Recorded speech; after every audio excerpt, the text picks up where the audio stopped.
Hi hello friends, welcome back to our channel Mitta's kitchen. అందరూ ఎలా ఉన్నారు? ఈరోజు రెసిపీ వచ్చేసి బెండకాయ పులుసు. కావాల్సిన పదార్థాలు: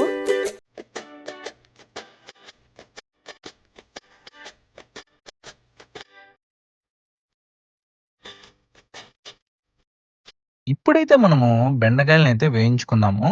ఒక 2 టేబుల్ స్పూన్ల ఆయిల్ని అయితే వేసుకొని అందులోకి మనము సన్నగా తరుక్కున్న బెండకాయలను అయితే వేసుకోవాలి. బెండకాయలు మరీ చిన్నగా తరుక్కోకూడదు, అలా అని పెద్దగా తరుక్కోకూడదు.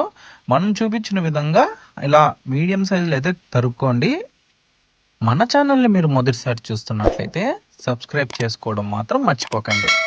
బెండకాయ తింటే మ్యాథ్స్ బాగా చేస్తారని మన పెద్దవాళ్ళు చెప్పేవాళ్ళు. చిన్నప్పుడు ఈ మాట వినని వాళ్ళు అస్సలు ఉండరు. ఏమంటారు, నిజమా కాదా? చిన్నప్పుడు పిల్లలు బెండకాయ తినని మారం చేస్తున్నారని మన అమ్మమ్మలు, నాన్నమ్మలు కనిపెట్టిన మార్కెటింగ్ జిమ్మిక్ ఇది. బెండకాయ బాగా తింటే మ్యాథ్స్ బాగా వస్తుందని, క్లాస్ ఫస్ట్ వస్తావని చెబితే పిల్లలు లొట్టలేసుకుంటూ తింటారని అలా చెప్పేవారు. బాగా వేయించడం వల్ల బెండకాయలోని జిగురైతే వెళ్ళిపోయింది. ఇప్పుడు మనం మసాలా రెడీ చేసుకుందాం పదండి.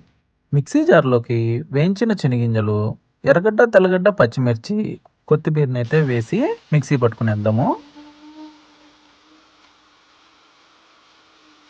ఓ 2 సుట్లు తిప్పి కొద్దిగా అయితే వాటర్ని యాడ్ చేసుకొని మళ్ళీ మిక్సీ పట్టుకోవాలి.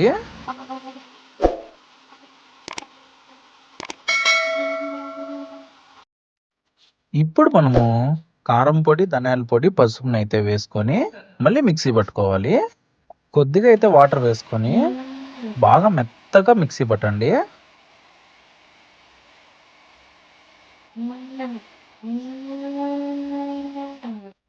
మసాలా అయితే రెడీ అయిపోయిందండి. చూసారా ఎంత మెత్తగా పట్టుకున్నామో? ఇంకా బెండకాయ పులుసు చేసుకునేద్దాం పదండి.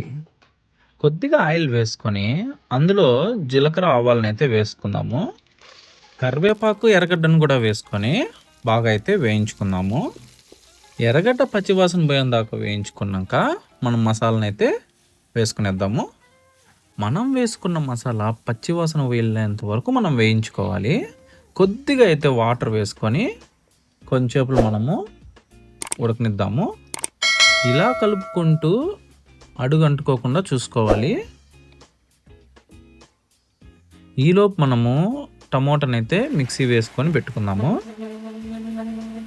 మిక్సీ వేసుకున్న టమోటాను కూడా వేసుకునేద్దాము. ఇప్పుడు మనము మూత పెట్టుకొని ఒక 5 నుంచి 10 నిమిషాలనైతే ఉడకనివ్వాలి. బెండకాయ తింటే మ్యాథ్స్ బాగా చేస్తారు అన్న ఈ సామెత ఎలా వచ్చిందో అయితే నేను చెప్పాను. మరి అది నిజమా కాదా అనేది లాస్ట్లో చెప్తాను. అలా మీరైతే కామెంట్ చేయండి. ఇంకా కొద్దిగా వాటర్ని అయితే యాడ్ చేసుకొని ఇంకొక 5 to 10 మినిట్స్ని అయితే మనం మసాలాని బాగా ఉడకనియాలి. ఆ పచ్చివాసన వెళ్ళేంత వరకు మనమైతే మసాలాని బాగా ఉడకనియాలి. మసాలా బాగా ఉడికిపోయినాక ఇలా ఆయిల్ అయితే బాగా పైకి తేలిపోతుంది. ఇప్పుడైతే మనము ఫ్రై చేసి పెట్టుకున్న బెండకాయ ముక్కల్ని అయితే వేసుకునేద్దాము. ముక్కలు విరిగిపోకుండా ఇలా నెమ్మదిగా అయితే కలుపుకోండి. కొద్దిగా అయితే వాటర్ వేసుకొని కొద్దిగా సాల్ట్ వేసుకొని మూత పెట్టి బాగా ఉడికించుకుందాము. బెండకాయలో vitamin B9, vitamin C and magnesium ఎక్కువగా ఉంటాయి. ఇవి మెదడు ఆరోగ్యాన్ని, జ్ఞాపక శక్తిని అండ్ ఫోకస్ని పెంచుతాయి. ఇందులో సాల్యుబుల్ ఫైబర్ ఎక్కువగా ఉంటుంది. పిల్లలు ఇలాంటి పీచు పదార్థం ఉన్న ఆహారం తినడం వల్ల మెదడు చురుగ్గా పనిచేస్తుంది. సో ఇదండి ఇందులోని సీక్రెట్. బెండకాయ తింటే మ్యాథ్స్లో 100కి 100 రావు, కానీ ప్రాక్టీస్ చేయడానికి తగ్గ మెమరీ పవర్ అయితే వస్తుంది. ఇంకా పీస్ అయితే ఉడికిపోయింది. చివర్లో చింతపండు రసం వేసి ఒక 2-3 నిమిషాలు ఉడికించి దింపేస్తే ఇంకా మన బెండకాయ పులుసు అయితే రెడీ అయిపోయిందండి. ఈ రెసిపీ మీకు ఎలా అనిపించిందో కామెంట్ అయితే చేసేయండి. మరిన్ని ఇలాంటి రెసిపీస్ కోసము మన ఛానల్ అయితే తప్పకుండా సబ్స్క్రైబ్ చేసుకోండి. పక్కనే ఉన్న బెల్ ఐకాన్ కొట్టడం మర్చిపోకండి. ఇంకో రెసిపీతో నేను మీ ముందుకు వచ్చేస్తాను. థ్యాంక్స్ ఫర్ వాచింగ్ అండి. Bye bye.